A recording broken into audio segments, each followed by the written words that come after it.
Why are eating disorders in women so common today? For a very long time, women have been portrayed in movies, magazines, television, and in advertisements as extremely skinny. Biological, psychological, social, and interpersonal factors can all be tied to eating disorders. There are many theories about why eating disorders are so common, such as the feminist theory, the medical perspective, and the media influence. Shortly after World War II, women's magazines started to promote a new look of Christian Dior. The new look required women to have a thin waist. To achieve this look of having a thin waist, women started using corsets, girdles, and started dieting. As technology advanced, many young women were bombarded with images of this perfect body. The body type portrayed in advertising as the ideal is possessed naturally by only 5% of American females. Today, young women are bombarded with images from television, movies, magazines, music, and the internet. Eating disorders are very common today in America.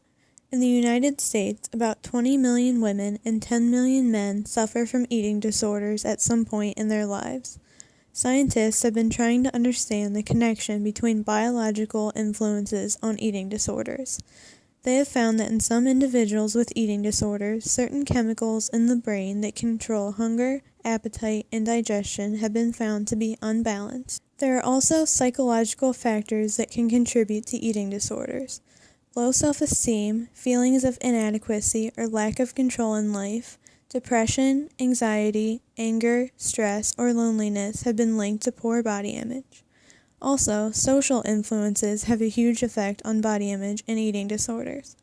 According to the National Eating Disorders Association, cultural pressures that glorify thinness or muscularity and place value on obtaining the perfect body affect body image.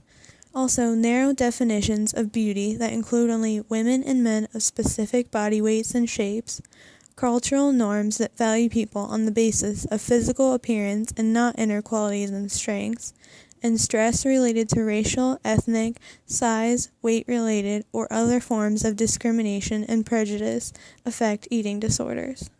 Feminist theory is the popular belief that there is a strong correlation between media influence and body image. Feminist theory states that the intense media and social interests in women's bodies result in women learning to view their bodies from the perspective of an external observer.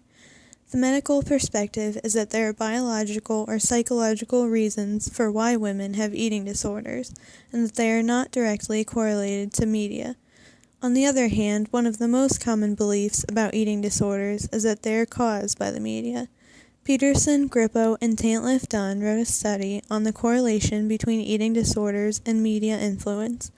They concluded that the media influence causes negative psychological thoughts in women, which can lead to an eating disorder.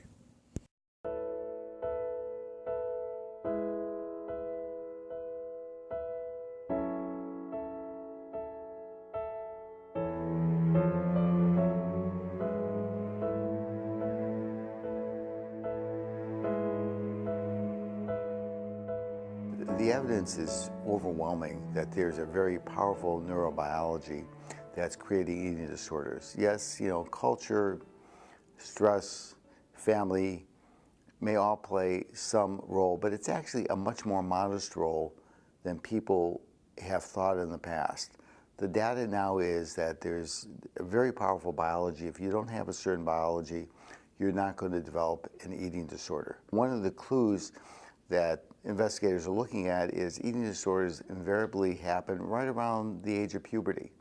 And there's a lot of hormonal and neurotransmitter changes that take place around puberty that seem to set off this cascade that results in an eating disorder. Dr. Martin Luther King Jr. wrote his letter from a Birmingham jail in 1963. At this time, inequality was a big issue, not only for African Americans, but also for women. King wrote, "So the question is not whether we will be extremists, but what kind of extremists will we be? Women need to take a stand against mass media's expectations of the female body.